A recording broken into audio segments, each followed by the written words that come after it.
Leadership féminin pour un futur égalitaire dans le monde de la Covid. C'est le thème retenu pour la journée des droits de la femme et ici on se l'approprie. Loin des apparats, cette journée est l'occasion pour les femmes du ministère du Travail et de la fonction publique de se concentrer sur les progrès accomplis en faveur du bien-être de la femme. Au regard de l'une des réformes phares entreprises par le gouvernement, il a été choisi comme thème les effets du réaménagement des horaires de travail dans l'administration publique sur les ménages. Le choix de ce thème cadre bien avec la réalité que vivent les femmes fonctionnaires dans le ménage.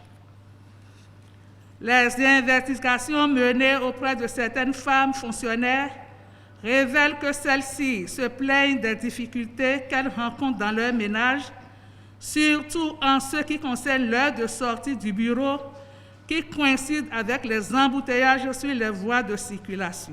Cette réalité relève désormais du passé. Les femmes l'affirment, elles sont soulagées depuis le réaménagement des horaires dans l'administration. Sans trop s'appesantir sur cet acquis, les femmes du ministère du Travail et de la fonction publique réfléchissent déjà à relever d'autres défis de la condition féminine. Nous devons continuer de scolariser, d'alphabétiser, de sensibiliser, d'éduquer les femmes, les filles et même les garçons à prendre des responsabilités familiales, sociétales et politiques. En la matière, le gouvernement, dans son programme d'action, a pris des mesures pertinentes. La ministre rappelle ici quelques-unes.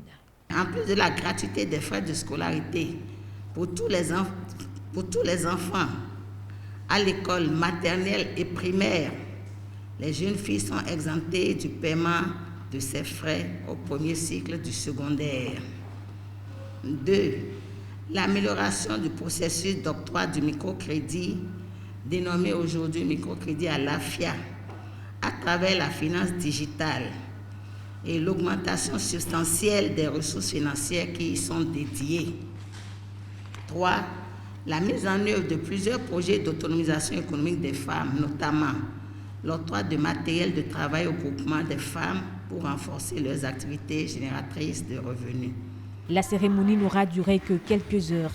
Dans la joie de l'instant présent, ces femmes se sont engagées à garder à l'esprit les nombreux défis de leurs conditions et surtout qu'il ne tient qu'à elles-mêmes de les relever.